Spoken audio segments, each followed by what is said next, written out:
Hello everyone, this is Aditi Pal, final year student from AIIMS Nagpur. मेरी NEET में rank 4067 थी और मैं गया बिहार से बिलोंग करती हूँ। आज हम जो हमारा डाइजेशन एंड एब्जॉर्प्शन चैप्टर है उसके मल्टीपल चॉइस क्वेश्चंस हमने देखे थे। फिर हमने very short answer type questions किए थे। फिर हम शॉर्ट आंसर टाइप क्वेश्चंस के क्वेश्चन नंबर 8 तक पहुंचे थे। तो आज हम इसके आगे सॉल्व करेंगे। तो चलिए हम शुरू करते हैं। तो सबसे पहले हमारा क्वेश्चन है, distinguish between constipation and indigestion and mention their major causes. तो हमें डिस्टिंग्विश करना है, डिफरेंशिएट करना है बिटवीन कॉन्स्टिपेशन एंड इंडाइजेशन। तो काफी लोगों को ये दोनों चीजें सेम लगती होंगी, क्योंकि हमारा कॉन्स्टिपेशन में जो चीज हो रहा है वो इंडाइजेशन से हम अगर हम तो खैर डॉक्टर्स बनने वाले हैं, पर जो नॉर्मल पीपल होते हैं वो इनमें डिफरेंशिएट भी नहीं कर पाते। वो आपको नहीं बताएंगे कि उन्हें कॉन्स्टिपेशन हो रहा है या इंडाइजेशन हो रहा है। वो आपको उनके हिस्ट्री से और उनके साइंस एंड सिम्टम्स से खुद समझना है कि उनको क्या हो रहा है। तो हमें पहले खुद पता होना चाहिए कि कॉन्स्टिपेशन एंड इंडाइजेशन ये दोनों सेम टर्म्स नहीं है, दोनों डिफरेंट हैं और इनका मीनिंग हम समझते हैं अब। तो कॉन्स्टिपेशन कब होता है? कॉन्स्टिपेशन जब तब होता है जब हमारा जो कंजम्पशन ऑफ वाटर है और कंजम्पशन ऑफ फाइबर है वो कम हो रहा है। यानी consumption of fibre plus consumption of water, या तो हम पानी कम पी रहे हैं और या तो हम फाइबर का कंजम्पशन, फाइबर यानी कि हमारा फ्रूट्स और जो भी हमारे वेजिटेबल्स हैं, सैलड्स हैं, fruits, vegetables, salads, leafy vegetables, वो जो है वो हम कम खा रहे हैं। और उसके साथ ही साथ लैक ऑफ एक्सरसाइज, यानी सेडेंटरी लाइफस्टाइल है हमारा। सेडेंटरी लाइफस्टाइल है हमारा। कुछ टाइम तक हम फ्रूट्स, वेजिटेबल्स, जो भी हमारे वेजिटेबल्स और जो सैलड्स हैं वो हम नहीं खा रहे हैं। लीफी वेजिटेबल्स, फ्रूट्स, सैलड्स जो हमारा रफेज कंस्टिट्यूट करते हैं। तो हमारा जो हमारा अनडाइजेस्टेड फूड मटेरियल है वो काफी हार्ड हो जाता है, तो उसे हम कहते हैं कॉन्स्टिपेशन। और साथ ही साथ लैक ऑफ एक्सरसाइज भी है हमारे पास। तो इन कॉज क्या है कॉन्स्टिपेशन का? Less consumption of fibre, less consumption of water and lack of exercise. less consumption of water, less consumption of fiber and lack of exercise। तो ये है हमारा कॉज कॉन्स्टिपेशन का। ठीक है, तो ये हमने देखा। अब इनडाइजेशन क्यों हो रहा है? तो इनडाइजेशन हो रहा है due to overeating. Overeating, eating too quickly, consuming greasy और स्पाइसी फूड्स। यानी इतना ज्यादा फूड हम कंज्यूम कर रहे हैं या इतना ज्यादा खा रहे हैं कि वो डाइजेस्ट नहीं कर पा रहा है हमारा एलिमेंट्री कैनाल, तो हमें इनडाइजेशन हो रहा है। या फिर हम ज्यादा ग्रीसी और स्पाइसी फूड्स खा रहे हैं जिससे हमारा इंटेस्टाइन को उसको डाइजेस्ट करने में टाइम लग रहा है। तो ज्यादा ग्रीसी और स्पाइसी फूड्स। फिर हमारे पास है टू मच कैफीन, अगर हम ले रहे हैं too much coffee, too much T और टू मच कैफीन हमारे बॉडी के अंदर जा रहा है, टू मच कैफिनेटेड ड्रिंक्स हम ले रहे हैं और अल्कोहल और कार्बोनेटेड बेवरेजेस हम ले रहे हैं, तो हमारा जो डाइजेशन है उसका प्रोसेस कहीं ना कहीं अफेक्ट हो रहा है और स्लो हो रहा है। तो उसे हम कह रहे हैं कि इनडाइजेशन है। तो इनडाइजेशन के रीजंस क्या क्या हुए? Consuming excess food, excess food, या फिर हम कह सकते हैं over eating, eating quickly, too much caffeine, carbonated beverages, साथ ही साथ हमारे ग्रीसी एंड ऑयली फूड्स। तो इनसे हो रहा है हमारा इनडाइजेशन, यानी हमारा बॉडी इसको उतने इफिशिएंटली डाइजेस्ट नहीं कर पा रहा है। तो ठीक है, हमने कॉज देख लिया, दोनों का कॉज अलग अलग दिखा हमें कि काफी अलग है दोनों चीजें। अब है कि सिम्टम्स क्या होंगे कॉन्स्टिपेशन के अंदर, तो जो कॉन्स्टिपेशन है वहां पे बावल मूवमेंट्स कम हो जाएंगे। यानी कि हमें पता है कि हमने ज्यादा पानी नहीं पिया, हमने ज्यादा रफेज नहीं लिया, वाटर नहीं लिया, और हमने एक्सरसाइज कम किया, तो जो बावल मूवमेंट्स हैं वो कम हो जाएंगे और हार्ड फीसेस निकलेंगे क्योंकि वाटर कंटेंट कम है। और बावल मूवमेंट्स का कम होना यानी जैसे हम अगर कोई इंसान एक दिन में एक बार फीकल मैटर एक्सक्रीट कर रहा था, डेफिकेट कर रहा था, तो हो सकता है 2 दिन में एक बार करे, कभी 3 दिन में एक बार करे, तो बावल मूवमेंट्स जो हैं वो लेस हैं and there is hard faeces retained in the colon.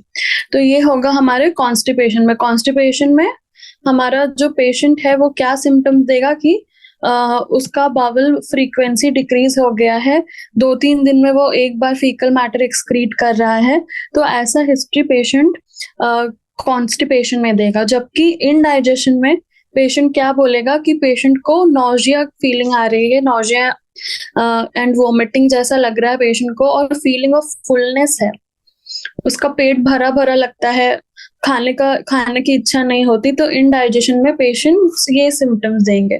तो हमने पहले देखा कि कॉज क्या है, दोनों का कॉज अलग अलग है, कॉज अलग है तो सिम्टम्स भी अलग अलग होंगे, सिम्टम्स अलग अलग है, कॉज अलग अलग है, तो ट्रीटमेंट भी अलग अलग होगा ऑब्वियसली।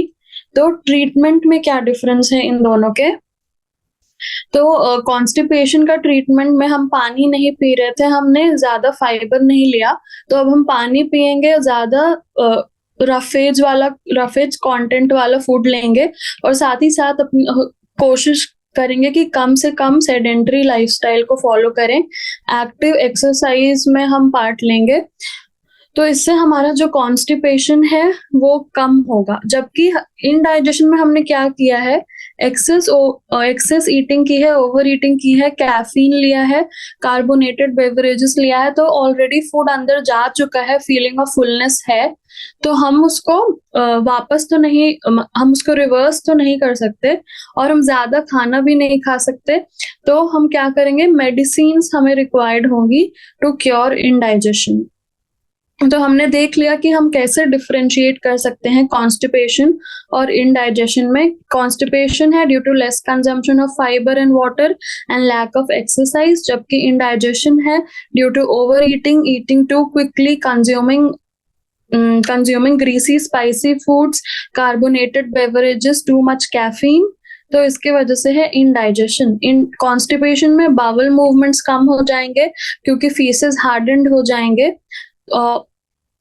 बावल मूवमेंट्स कम होंगे पेशेंट्स के अंदर कॉन्स्टिपेशन में।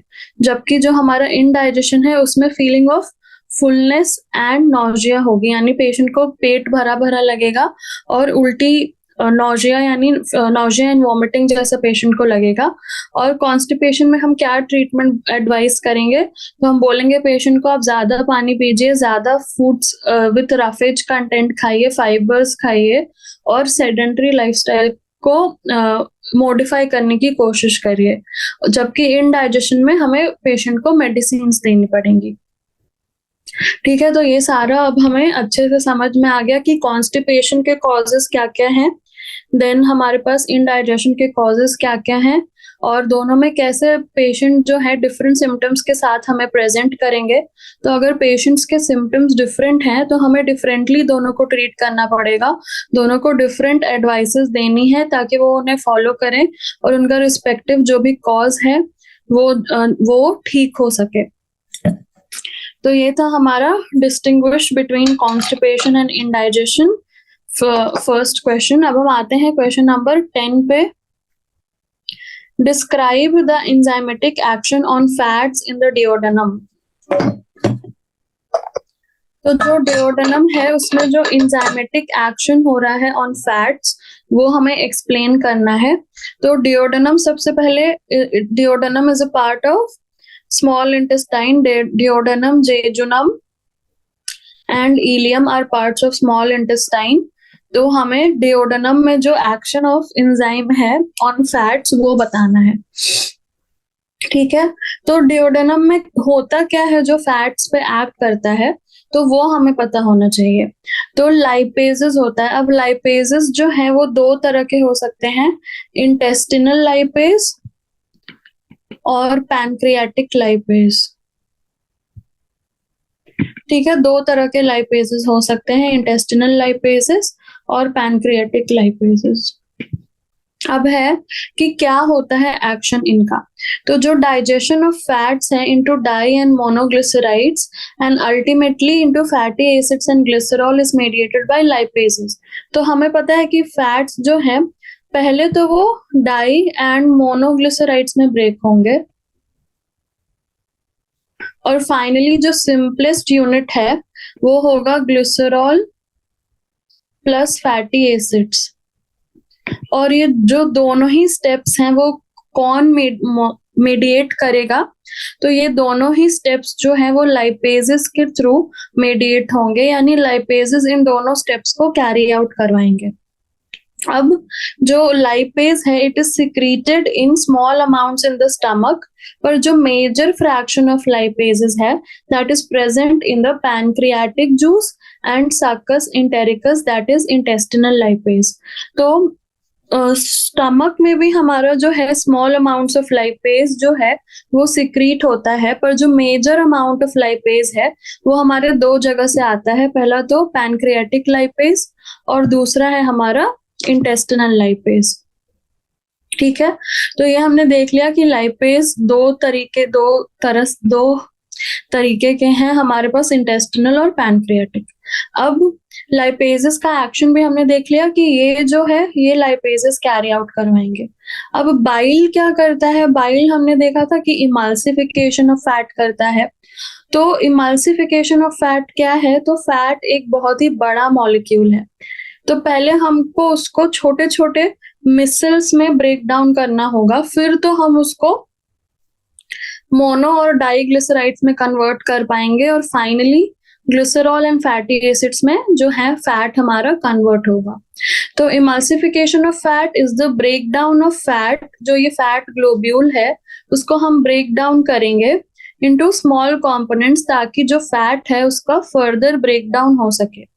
तो फैट ग्लोब्यूल एक बड़ा सा ग्लोब्यूल है, उसको ब्रेक डाउन करने के लिए हमारे पास बाइल सॉल्ट्स होते हैं जो इमल्सिफिकेशन ऑफ फैट ड्रॉपलेट्स कराते हैं। तो फैट जो है छोटे छोटे मिसल्स में टूट जाता है और हम ऐसा ही चाहते हैं ताकि हम फर्दर इसको सिंप्लीफाई करें और फाइनली ये हमारा बॉडी ब्लड स्ट्रीम में एब्जॉर्ब हो सके। और क्या करता है बाइल, बाइल ने एक ये काम किया, और bile activation of lipases for their action in the small intestine इसमें भी रोल प्ले करता है। तो बाइल ने दो काम कर दिए, पहले तो बड़े बड़े फैट ग्लोब्यूल्स थे उनको मिसल्स में कन्वर्ट कर दिया, और फिर क्या किया बाइल ने, जो हमारा लाइपेजेस है उसको उनको भी एक्टिवेट किया, activation of lipases for their action in the small intestine. अब हम अलग अलग से देखेंगे कि पैनक्रियाटिक लाइपेज और इंटेस्टिनल लाइपेज ये दोनों क्या करते हैं। तो जो पैनक्रियाटिक लाइपेज है उसका क्या काम है, तो हमारा जो पैनक्रियाटिक लाइपेज है वो क्या करेगा, acts upon the emulsified fat यानी कि ट्राइग्लिसराइड। तो जो इमल्सिफाइड फैट है यहाँ पे हमारा वो ट्राइग्लिसराइड्स के फॉर्म में है, तो उसको ब्रेक कर देगा into diglycerides and subsequently into monoglycerides. तो हमारे पास ये ट्राइग्लिसराइड है, इसको हमारा पैनक्रियाटिक लाइपेज डाइग्लिसराइड्स और मोनोग्लिसराइड्स में ब्रेक करेगा। यानी कि हम देख सकते हैं ये हमारा डाइग्लिसराइड हमें दिख रहा है, फिर ये हमारा मोनोग्लिसराइड दिख रहा है। तो पहले डाइग्लिसराइड्स में ब्रेक करेगा, फिर ये डाइग्लिसराइड्स जो हैं वो मोनोग्लिसराइड्स में ब्रेक करेंगे।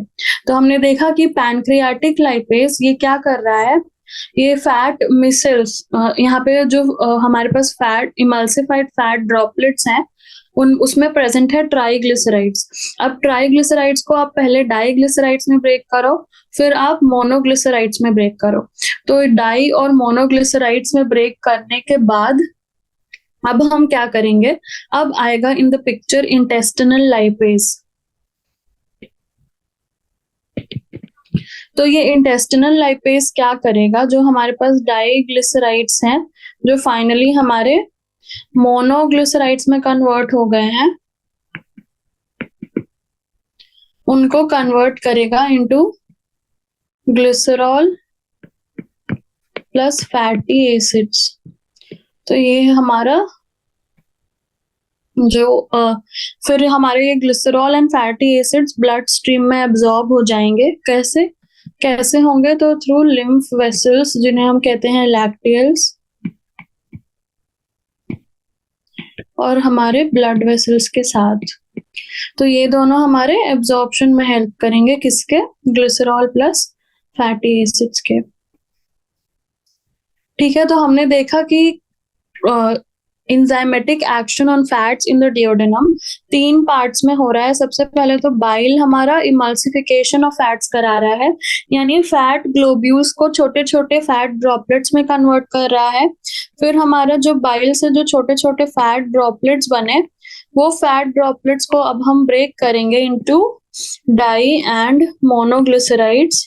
देन हम ब्रेक करेंगे into glycerol plus fatty acids. तो फाइनली ये ग्लिसरॉल प्लस फैटी एसिड्स जो हैं हमारे ब्लड स्ट्रीम में एब्जॉर्ब हो जाएंगे।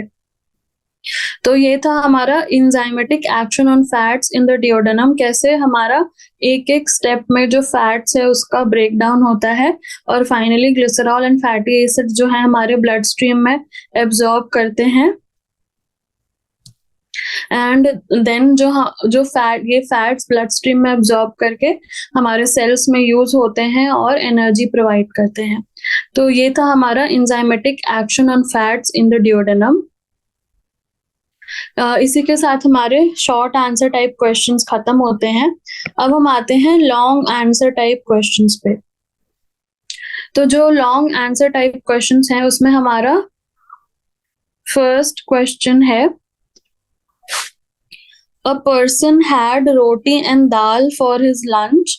Trace the changes in those during its passage through the alimentary canal. तो एक पर्सन है, उसने रोटी और दाल खाया है लंच में।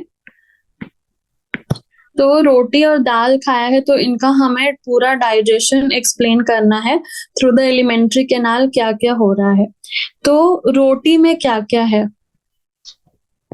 तो सबसे पहले रोटी में मेजरली जो डाइजेशन ऑफ रोटी और डाइजेशन ऑफ दाल दोनों को हम अलग अलग देखेंगे।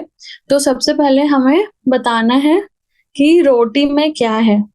तो कार्बोहाइड्रेट्स का डाइजेशन के लिए, डाइजेशन ऑफ कार्बोहाइड्रेट्स हमें पता है it starts in the oral cavity itself.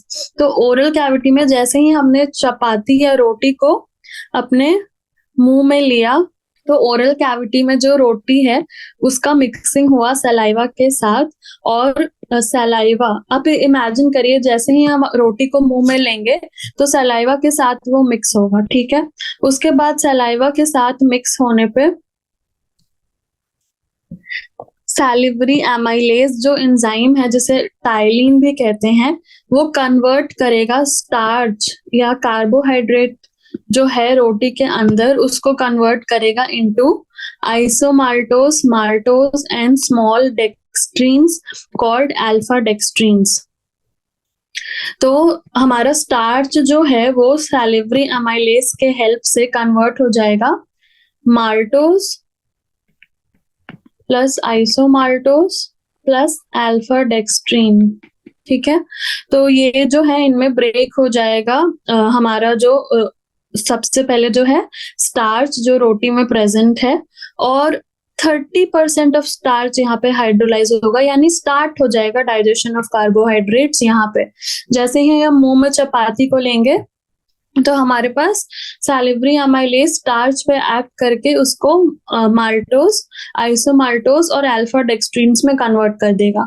अब ये हमारा हो गया माउथ में 30% ऑफ स्टार्च जो रोटी में था वो डाइजेस्ट होके माल्टोस, आइसोमाल्टोस और अल्फा डेक्सट्रीन में कन्वर्ट हो गया।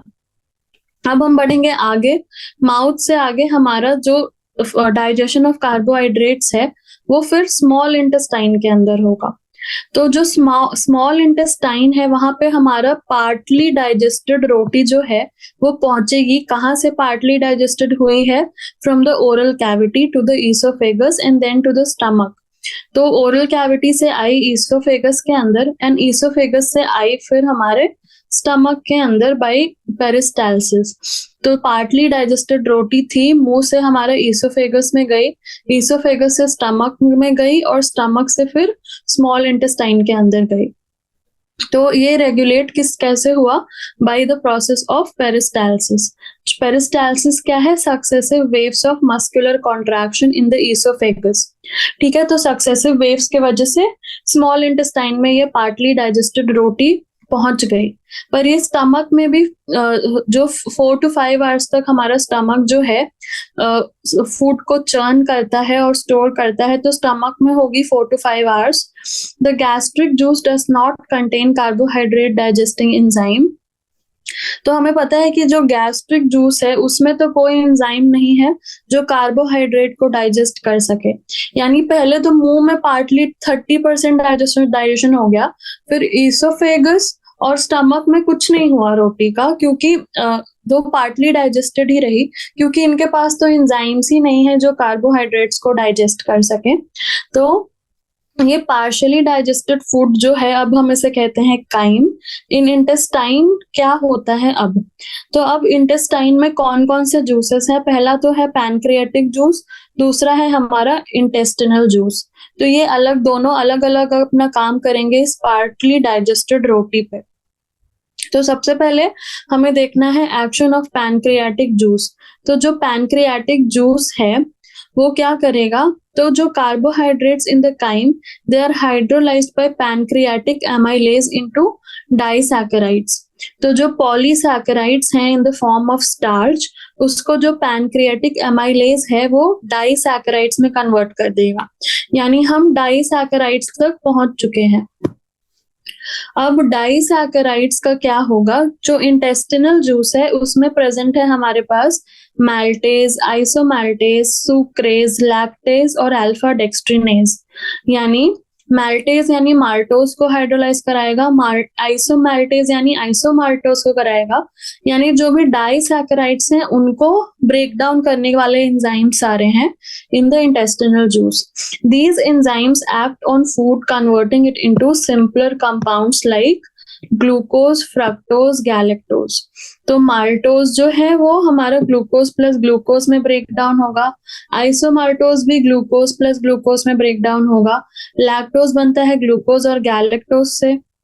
तो हमारा जो लैक्टोज है वो ग्लूकोज और गैलेक्टोज में कन्वर्ट होगा, फिर अल्फा डेक्स्ट्रीन्स हमारा ग्लूकोज में कन्वर्ट होंगे। तो फाइनली हमारा ये सिंपलर कंपाउंड्स जो है वो इंटेस्टाइन से एब्जॉर्ब हो जाएंगे। तो आप इमेजिन करिए, एक पर्सन है, उसने रोटी चपाती खाया, वो उसने जैसे ही खाया वो सैलाइवा के साथ मिक्स हुआ, सैलिवरी एमाइलेज टाइलिन ने उसको कन्वर्ट किया इनटू माल्टोज, आइसोमाल्टोज प्लस अल्फा डेक्स्ट्रीन्स। अब ये 30% डाइजेशन ऑफ स्टार्च हमारा गया फिर ईसोफेगस और स्टमक में कोई एंजाइम प्रेजेंट नहीं है, तो स्टमक में काइम के तरफ फूड बन के रहा। अब स्टमक से गया स्मॉल इंटेस्टाइन में दो चीजें हैं हमारे पास, एक तो पैनक्रियाटिक लाइपेज है, दूसरा पैनक्रियाटिक जूसेस हैं और दूसरा इंटेस्टिनल जूसेस है। पैनक्रियाटिक जूसेस में हमारे पास कौन सा एंजाइम है? तो पैनक्रियाटिक अमाइलेज है। पैनक्रियाटिक अमाइलेज क्या करेगा? अभी ये पैनक्रियाटिक अमाइलेज पॉलीसैकेराइड्स को इनटू डाइसैकेराइड्स ब्रेक करेगा। तो हमारे पॉलीसैकेराइड्स जो 30% को छोड़ के जो 70% स्टार्च है, उसमें जो पॉलीसैकेराइड्स हैं वो डाइसैकेराइड्स में कन्वर्ट हो जाएंगे। फिर डाइसैकेराइड्स जो है हमारा इंटेस्टिनल जूस, उन डाइसैकेराइड्स को फाइनली मोनोसैकेराइड्स में ब्रेक करेगा, लाइक माल्टोज को ग्लूकोज प्लस ग्लूकोज में, हमारा लैक्टोज को ग्लूकोज प्लस गैलेक्टोज में, अल्फा डेक्स्ट्रीन्स को इनटू ग्लूकोज में। तो फाइनली ये जो सिंपलर सब्सटेंसेस हैं हमारे ब्लड स्ट्रीम में एब्जॉर्ब हो जाएंगे। तो ये था रोटी का। अब हम आते हैं कि दाल का क्या होगा। तो दाल में हमें पता है मेजरली प्रोटीन्स हैं। तो जो प्रोटीन्स है वो कैसे बने होते हैं, अमाइनो एसिड से। सो हमें प्रोटीन्स को ब्रेक डाउन करना है into amino acids so that they finally get absorbed in the blood stream. तो सलाइवा, अब जैसे ही दाल मुंह में जाता है तो सैलिवरी एमाइलेज में कोई भी ऐसा एंजाइम नहीं है जो प्रोटीन को डाइजेस्ट कर सके, तो इसका डाइजेशन स्टार्ट होता है इन द स्टमक। हमें पता है कि जो प्रोटीन है उसको स्टमक में डाइजेस्ट करने के लिए कौन सा एंजाइम प्रेजेंट होता है, तो हमारे पास पेप्सिनोजेन है और प्रोरेनिन है।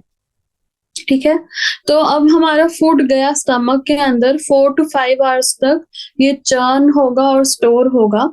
अब हमारे पास जो पेप्सिनोजेन है वो कन्वर्ट होगा इनटू एक्टिव पेप्सिन और प्रोरेनिन कन्वर्ट होगा इनटू रेनिन। कैसे? Because of HCl। तो HCl जो है इन इनएक्टिव एंजाइम्स को एक्टिवेट करने में हेल्प करेगा। जैसे ही हमारा प्रोटीन जो दाल है वो स्टमक में पहुंचेगा, HCl का रिलीज स्टार्ट हो जाएगा और HCl जो है इस पेप्सिनोजेन और ये प्रोरेनिन को एक्टिव एंजाइम्स में कन्वर्ट कर देगा। अब पेप्सिनोजेन क्या करता है? अब हमें पता है रेनिन तो इन्फेंट्स में प्रेजेंट होता है और कैसीन प्रोटीन ऑफ मिल्क के डाइजेशन में हेल्प करता है, जबकि हमारा जो पेप्सिन है वो प्रोटीन्स को प्रोटियोजेस एंड पेप्टोन्स में कन्वर्ट कर देता है। तो हमें ये बात याद रखनी है कि प्रोटीन्स का break down into proteoses and peptones ये होता है स्टमक में। अब स्टमक में हो गया इतना काम, अब हमें जाना है स्मॉल इंटेस्टाइन के अंदर। तो स्मॉल इंटेस्टाइन में क्या होगा? स्मॉल इंटेस्टाइन में पैनक्रियाटिक जूस और इंटेस्टिनल जूस होगा। पैनक्रियाटिक जूस में होते हैं 3 एंजाइम्स, ट्रिप्सिनोजेन, काइमोट्रिप्सिनोजेन एंड प्रोकार्बोक्सीपेप्टाइडेज। ये तीनों जो हैं प्रोटीन डाइजेशन से कंसर्न्ड होते हैं। तो सबसे पहले आता है ट्रिप्सिनोजेन। ट्रिप्सिनोजेन है इनएक्टिव, पहले तो करना पड़ेगा हमको इसको एक्टिव। तो इसको एक्टिव करता है इंटेरोकाइनेज। तो इंटेरोकाइनेज के हेल्प से ट्रिप्सिनोजेन कन्वर्ट हो जाता है इनटू एक्टिव ट्रिप्सिन। फिर प्रोटीन्स को ट्रिप्सिन डाइपेप्टाइड्स में कन्वर्ट करता है। तो प्रोटीन्स को डाइपेप्टाइड्स में कन्वर्ट करने वाला है पहला ट्रिप्सिन। फिर काइमोट्रिप्सिनोजेन, तो काइमोट्रिप्सिनोजेन को ट्रिप्सिन कन्वर्ट करता है इनटू काइमोट्रिप्सिन और जो पेप्टोन्स हैं इनको डाइपेप्टाइड्स में ब्रेक डाउन करता है हमारा काइमोट्रिप्सिन। फिर कार्बोक्सीपेप्टाइड्स को भी ट्रिप्सिन कन्वर्ट करता है इनटू कार्बोक्सीपेप्टाइडेज और ये जो प्रोटियोजेस हैं उनको डाइपेप्टाइड्स में कन्वर्ट करता है। यानी कि तीनों ट्रिप्सिन, काइमोट्रिप्सिन एंड हमारा जो है कार्बोक्सीपेप्टाइडेज, ये तीनों ही प्रोटीन्स, प्रोटियोजेस एंड पेप्टोन्स को डाइपेप्टाइड्स में रिस्पेक्टिवली कन्वर्ट कर रहे हैं। तो यहाँ यानी कि पैनक्रियाटिक जूस का एंड प्रोडक्ट हो रहा है डाइपेप्टाइड्स के अंदर। तो हमारा ट्रिप्सिनोजेन को एक्टिवेट करेगा इंटेरोकाइनेज, देन जो ट्रिप्सिन बना वो एक्टिवेट करेगा प्रोकार्बोक्सीपेप्टाइडेज और हमारे पास जो है काइमोट्रिप्सिनोजेन को into their active forms respectively और ये हमारे प्रोटीन्स, प्रोटियोजेस एंड पेप्टोन्स को डाइपेप्टाइड्स में कन्वर्ट कर देंगे। ठीक है, तो अब हम डाइपेप्टाइड्स तक पहुंच गए। अब आता है हमारा इंटेस्टिनल जो जूस है उसमें प्रोटीन्स को डाइजेस्ट करने के लिए होगा इंटेरोकाइनेज तो है जो कि हमारा ट्रिप्सिनोजेन को एक्टिवेट कर रहा है, साथ ही साथ होगा अमाइनोपेप्टाइडेज एंड डाइपेप्टाइडेज। तो हमारा अमाइनोपेप्टाइडेज और डाइपेप्टाइडेज ये क्या करेंगे?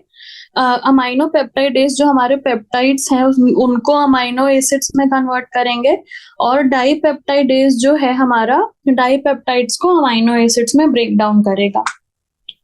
तो हम यही चाहते थे कि जो प्रोटीन्स हैं फाइनली किस में ब्रेक डाउन होने चाहिए? अमाइनो एसिड्स में। तो ये एक बार में नहीं होगा, प्रोटीन्स पहले प्रोटियोजेस और पेप्टोन्स में कन्वर्ट होंगे in the stomach, proteoses and peptones intestine में बाय पैनक्रियाटिक जूस कन्वर्ट होंगे इनटू डाइपेप्टाइड्स। फाइनली जो डाइपेप्टाइड्स हैं वो हमारा स्मॉल इंटेस्टाइन में जो डाइपेप्टाइडेजेस हैं उनके हेल्प से कन्वर्ट होंगे इनटू अमाइनो एसिड्स।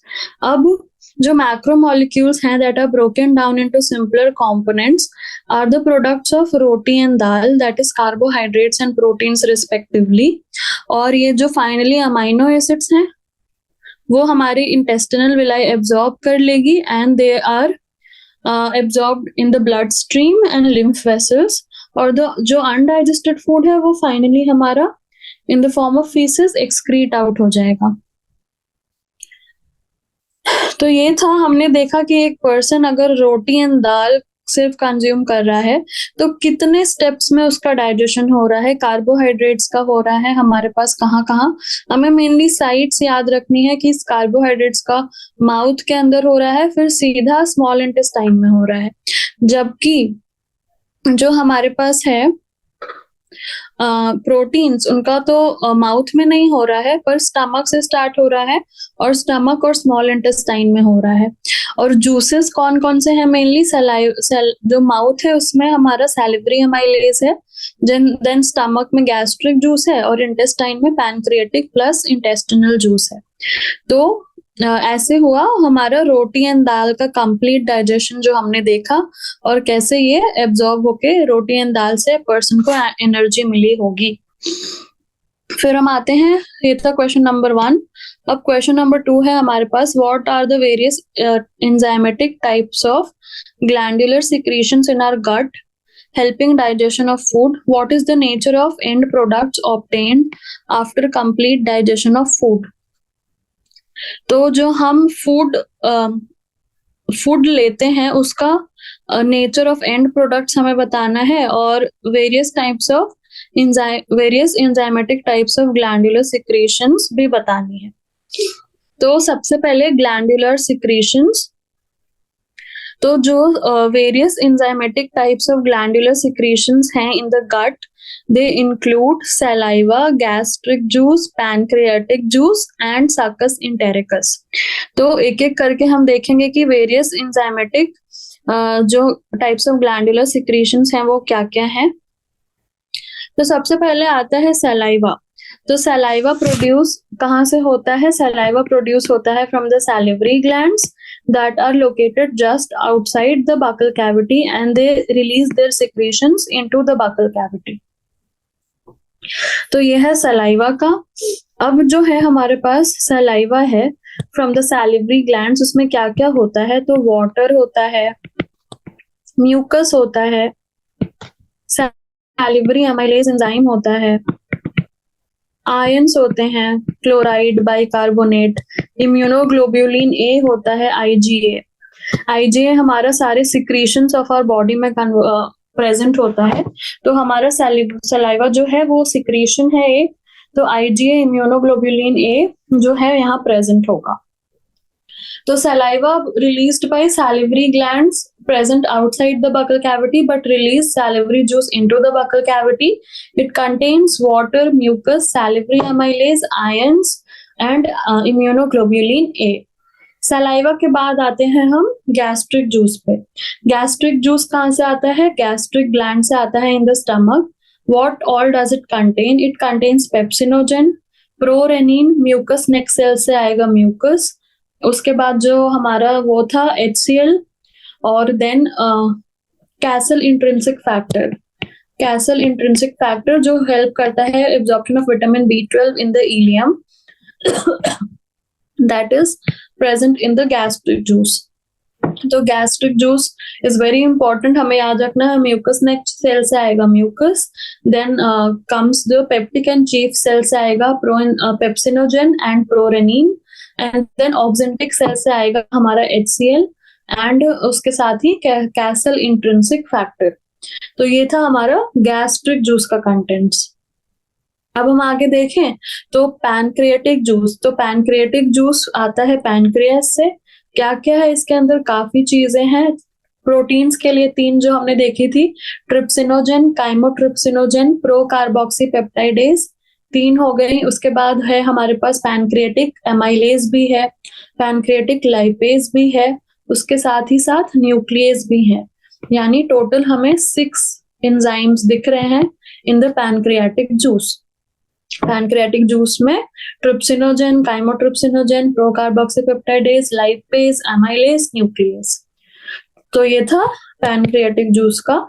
उसके बाद succus entericus. Succus entericus intestinal juice. What all does it have? Dipeptidase, maltase, sucrase, lipase, nucleotidase, nucleosidase, then lactase। तो maltase, sucrase, lactase ये डाइसैकेराइड्स को मोनोसैकेराइड्स में कन्वर्ट करने के लिए, intestinal lipase di and monoglycerides को फैटी एसिड्स प्लस ग्लिसरॉल में, nucleotidase, nucleosidase for nucleic acids, then dipeptidase to convert dipeptides into amino acids.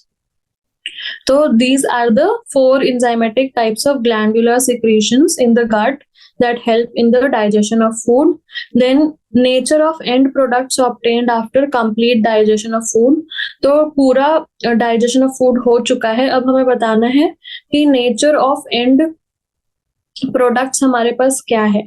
तो nature of end products obtained after complete digestion of food is as follows. So सबसे पहले amino acids, they are end products of proteins, glucose and fructose carbohydrates, nitrogenous bases का कहाँ से आ रहा है? Nucleic acid से। फिर जो फैटी एसिड्स एंड ग्लिसरॉल है ये कहाँ से आ रहा है? फैट से आ रहा है। तो digestion and it's and products, तो हम अगर देखें तो कार्बोहाइड्रेट्स का माउथ के अंदर एमाइलेज से है, तो हमारा फाइनल एंड प्रोडक्ट मोनोसैकेराइड्स होना चाहिए, और एमाइलेज से ये ब्रेक डाउन हो रहे हैं into maltose, isomaltose and alpha dextrins. Then pancreatic amylase जो है मोनोसैकेराइड्स में कन्वर्ट कर रहा है किसको? डाइसैकेराइड्स को। एंड फाइनली ये जो मोनोसैकेराइड्स हैं ये कन्वर्ट हो जा रहे हैं इनटू सिंपल शुगर्स, जिसे हम सिंपल शुगर्स जिसमें आते हैं ग्लूकोज, फ्रक्टोज, लैक्टोज। ठीक है, तो ये है हमारा डिओडेनम में, इलियम में यानी स्मॉल इंटेस्टाइन में फाइनली कार्बोहाइड्रेट्स पूरे डाइजेस्ट हो रहे हैं।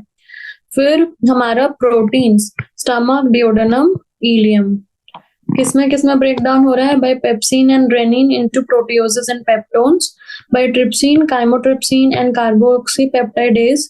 जो प्रोटियोजेस एंड पेप्टोन्स हैं they are being converted into dipeptides, and finally the dipeptidases in the ileum are converting them into amino acids। तो हमारा प्रोटीन हुआ और फाइनल एंड प्रोडक्ट हुआ amino acids. Stomach, duodenum and ilium में हो रहा है डाइजेशन। लिपिड्स सिर्फ डिओडेनम में हो रहा है pancreatic lipase and intestinal lipase के वजह से, and the final end products are fatty acids and glycerol. Nucleic acids का कहाँ हो रहा है? In the duodenum and ileum. Duodenum में है न्यूक्लियसेस, इलियम में है हमारे पास न्यूक्लियोटाइडेजेस एंड न्यूक्लियोसाइडेजेस। तो फाइनली जो है शुगर्स एंड बेसिस में कन्वर्ट हो रहे हैं न्यूक्लिक एसिड्स, एंड इनका एब्जॉर्प्शन हो रहा है इन द ब्लड स्ट्रीम। तो हमने देखा कि कैसे हमारा अलग अलग जो हमारे मैक्रो मॉलिक्यूल्स हैं, carbohydrates, proteins, fats and nucleic acids, they are being digested by these enzymes present in the alimentary canal, और फाइनली ये एंड प्रोडक्ट्स जो हैं वो जो हमारे आसानी से एब्जॉर्ब हो सकते हैं इन द ब्लड स्ट्रीम, उसमें ये कन्वर्ट हो रहे हैं एंड एब्जॉर्ब किए जा रहे हैं in the blood and lymph vessels. तो ये था हमारा क्वेश्चन नंबर 2। अब हम आते हैं, हमारे पास है question number 3, discuss mechanisms of absorption.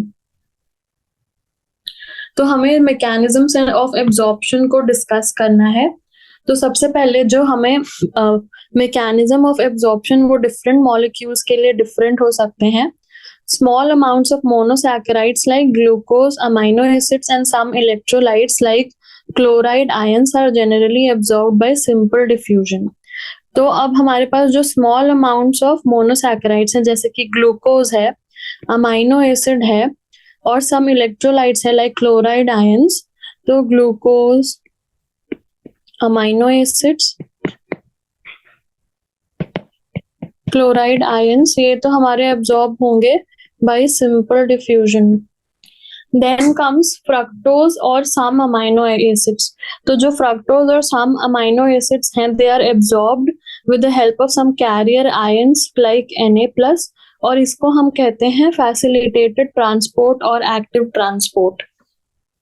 तो ग्लूकोज है और सम अमाइनो एसिड्स हैं एंड क्लोराइड आयंस हैं, they will be absorbed bye simple diffusion. Then fructose or some amino acids हैं, as they are absorbed with the help of carrier ions like Na+, और इसे हम कहते हैं facilitated transport और active transport.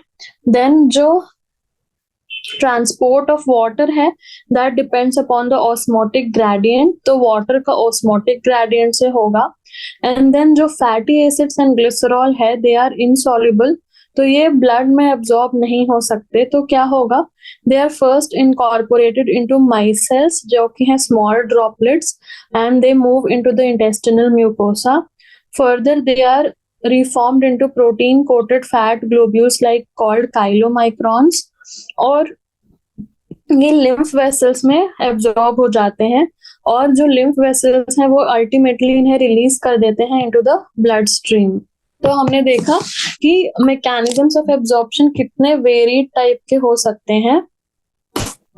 तो अगर हम एक देखना चाहें तो हमारे पास ग्लूकोज है, अमाइनो एसिड्स है,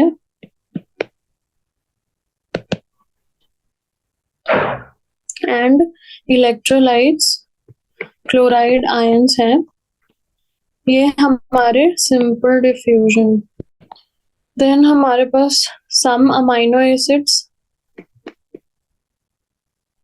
और फ्रक्टोज, ये फैसिलिटेटेड.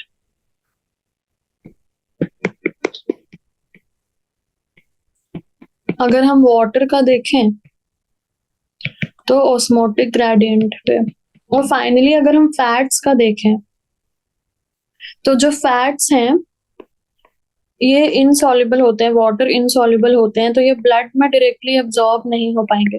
तो हम पहले इनको छोटे छोटे मिसल्स में ब्रेक डाउन करते हैं और फाइनली इनको कन्वर्ट करते हैं into protein coated fat globules. Protein coated fat globules. अब ये जो प्रोटीन कोटेड फैट ग्लोब्यूल्स हैं ये हमारे लिम्फ वेसल्स में पहले अब्सॉर्ब होंगे. Protein coated fat globules lymph vessels में अब्सॉर्ब हो गए. अब लिम्फ वेसल्स जो है अल्टीमेटली ये ब्लड में अपने सिक्रेशंस डालते हैं, तो फाइनली ये ब्लड में भी एब्सॉर्ब हो जाएंगे. तो ये था हमारा 4 पॉइंट्स हमें याद रखने हैं. पहला तो कौन सा होता है बाय सिंपल डिफ्यूजन, दूसरा किसको चाहिए हमारा फैसिलिटेटेड ट्रांसपोर्ट, फिर हमें याद रखना है तीसरा पॉइंट वाटर जो कि सबसे आसान है, और फाइनली फैट्स का क्या होता है, फैट्स का. तो ये 4 पॉइंट्स हमें याद रखना है और इन्हें एक्सप्लेन करना है आसानी से आप याद रख सकते हैं. फिर हमारा मैकेनिज्म्स ऑफ एब्जॉर्प्शन, ये तो हमने देखा. अब एब्जॉर्प्शन कहाँ कहाँ होता है, माउथ, स्टमक, स्मॉल इंटेस्टाइन और लार्ज इंटेस्टाइन में होता है.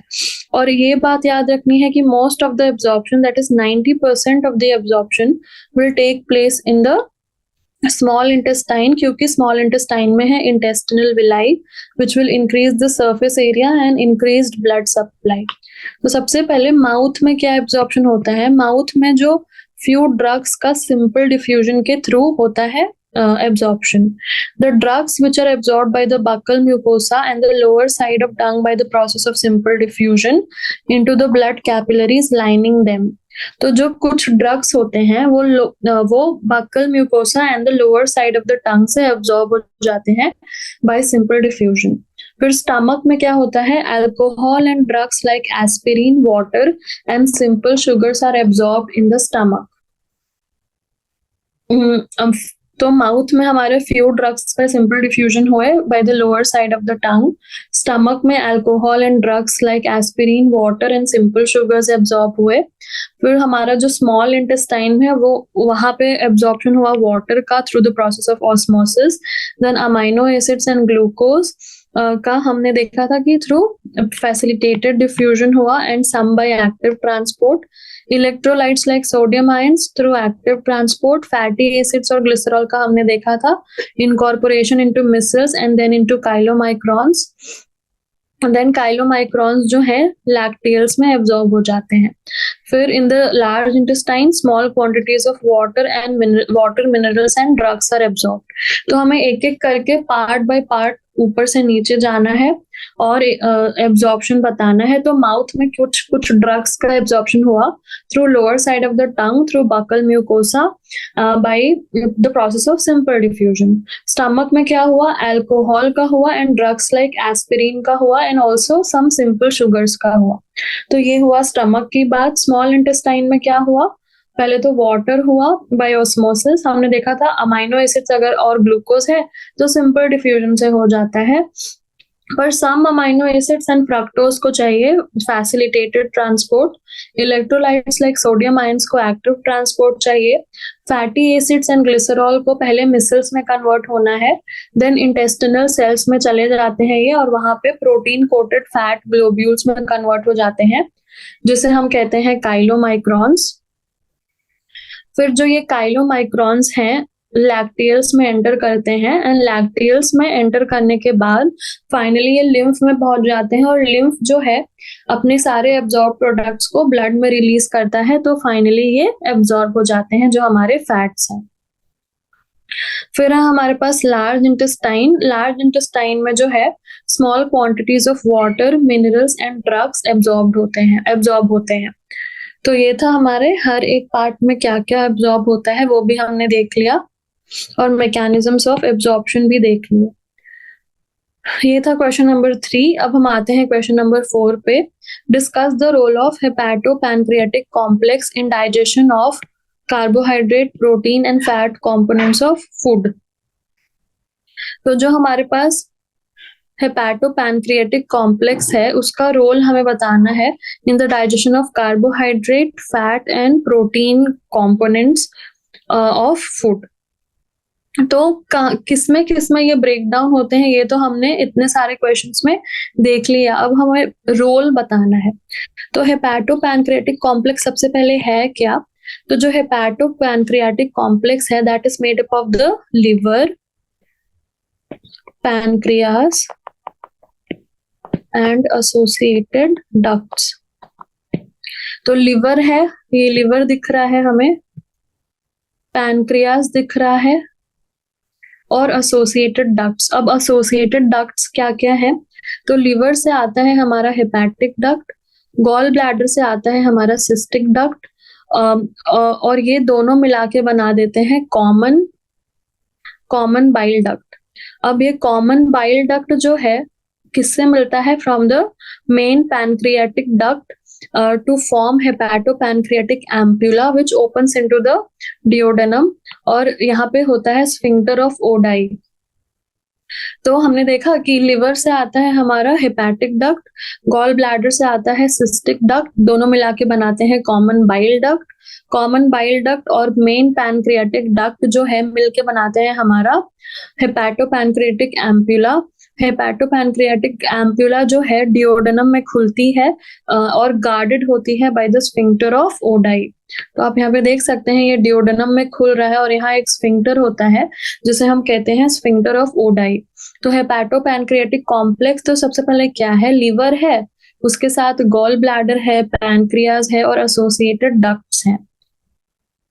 अब इनका रोल क्या क्या है, तो सबसे पहले लिवर का क्या रोल है, तो लिवर क्या सीक्रेट करता है, लिवर हमें पता है फॉर्मेशन ऑफ बाइल जूस में हेल्प करता है, और ये जो बाइल है वो इमाल्सिफिकेशन ऑफ फैट्स में प्रोड्यूस हेल्प करता है। साथ ही साथ it also provides N alkaline medium which is useful for the functioning of enzymes present in the small intestine. तो लिवर बाइल जूस सीक्रेट करेगा, बाइल फैट्स के इमाल्सिफिकेशन में हेल्प करेगा, साथ ही साथ एक्टिवेशन ऑफ लाइपेजेस में हेल्प करेगा, और अल्कलाइन नेचर के वजह से फंक्शनिंग ऑफ एंजाइम्स में हेल्प करेगा। फिर है गॉल ब्लैडर का क्या रोल है, जो बाइल है ये गॉल ब्लैडर में स्टोर होता है और कॉन्सेंट्रेट होता है। तो बाइल स्टोरेज एंड कॉन्सेंट्रेशन का काम होता है गॉल ब्लैडर में, और द प्रेजेंस ऑफ फूड होता है that contracts gall bladder to release the bile through the common bile duct to the duodenum. तो जैसे ही प्रेजेंस ऑफ फूड जो है ये सेंस होता है तो गॉल ब्लैडर कॉन्ट्रैक्ट होता है और रिलीज करता है अपना concentrated bile into the duodenum. और ये कंसंट्रेटेड बाइल जो है हेल्प करता है in the emulsification of fat. Then है what is the role of pancreas. तो पैनक्रियाज जो हमारा है वो क्या रिलीज करता है, पैनक्रियाटिक जूस, जिसमें होता है trypsinogen, chymotrypsinogen, procarboxypeptidase, amylase, lipase, nucleus. तो ट्रिप्सिनोजन है उसको एक्टिवेट करता है इंटेरोकाइनेज इनटू एक्टिव ट्रिप्सिन, और ये एक्टिव ट्रिप्सिन जो है कन्वर्ट करता है प्रोकार्बोक्सीपेप्टाइडेज को into carboxypeptidase, chymotrypsinogen into chymotrypsin. तो ये हो गया हमारे पास इंटेरोकाइनेज ने क्या क्या कन्वर्ट किया। अब इनका रोल्स तो हमने देख लिया। अब जो डाइजेशन ऑफ कार्बोहाइड्रेट्स में है उसमें पॉलीसैकेराइड्स कन्वर्ट होते हैं into disaccharides by pancreatic amylase. तो पॉलीसैकेराइड्स को पैनक्रियाटिक एमाइलेज डाइसैकेराइड्स में ब्रेक करता है। फिर फैट क्या होता है, जो पैनक्रियाटिक लाइपेज है वो एक्ट करता है अपॉन इमल्सिफाइड फैट जो कि बाइल ने बनाया ट्राइग्लिसराइड्स को, and breaks them down into diglycerides and subsequently into monoglycerides. Proteins का क्या होता है, प्रोटीन्स पहले कन्वर्ट होंगे हमारे प्रोटियोजेस एंड पेप्टोन्स में, और प्रोटियोलिटिक एंजाइम्स हमारे पास हैं ट्रिप्सिन, काइमोट्रिप्सिन एंड कार्बोक्सीपेप्टाइडेज, जो प्रोटीन्स, प्रोटियोजेस एंड पेप्टोन्स को कन्वर्ट कर देंगे इनटू डाइपेप्टाइड्स। तो ये था हमारा hepatopancreatic complex that comprises of liver, gall bladder and pancreas and their associated ducts, and they convert इसका रोल क्या है कार्बोहाइड्रेट्स, प्रोटीन्स एंड फैट्स में, कि कार्बोहाइड्रेट्स में तो हमारा जो पैनक्रियाटिक जूस है उसमें होता है पैनक्रियाटिक एमाइलेज। देन हमारे पास प्रोटीन्स के लिए होता है trypsinogen, chymotrypsinogen and procarboxypeptidase, and fat components के लिए होता है पैनक्रियाटिक लाइपेज। और लिवर से हमारा क्या रोल हो गया, तो लिवर से आता है बाइल जो कि हेल्प करता है in the emulsification of fat. तो ये था हमारे पास discuss the role of hepatopancreatic complex. तो पहले हम हेपेटोपैनक्रियाटिक कॉम्प्लेक्स को एक्सप्लेन करेंगे कि इसमें क्या क्या आता है, डक्ट्स कौन कौन से होते हैं, कहाँ ओपन करते हैं। ये अगर हम ये डायग्राम बनाते हैं तो कोई हमारे मार्क्स काट ही नहीं सकता।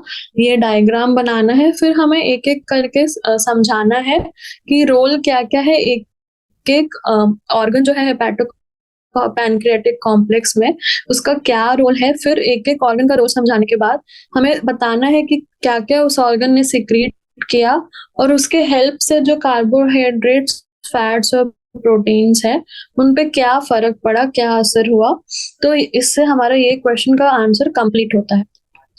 फिर हम आते हैं क्वेश्चन नंबर 5 है हमारे पास, explain the process of digestion in the buccal cavity with a note on the arrangement of teeth।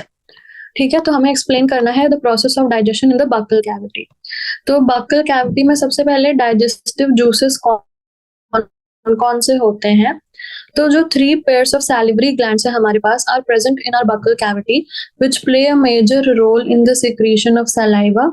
The largest salivary gland is the parotid gland situated near the ears।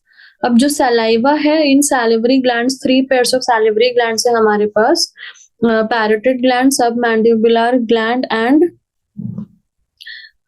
sublingual gland। तो saliva जो है slightly acidic है and it is a mixture of, हमने देखा था, water, electrolytes, salivary amylase and lysozyme as well as IgA। तो इतने सारे हमारे एंजाइम्स है सलाइवा के अंदर। अब क्या होता है digestion in the buccal cavity, तो जो digestion in the buccal cavity है वो 2 तरीके से होता है, मैकेनिकल एंड केमिकल। तो मैकेनिकल में जो food in the buccal cavity है that is masticated with the help of teeth and mixed with the secretion of salivary glands.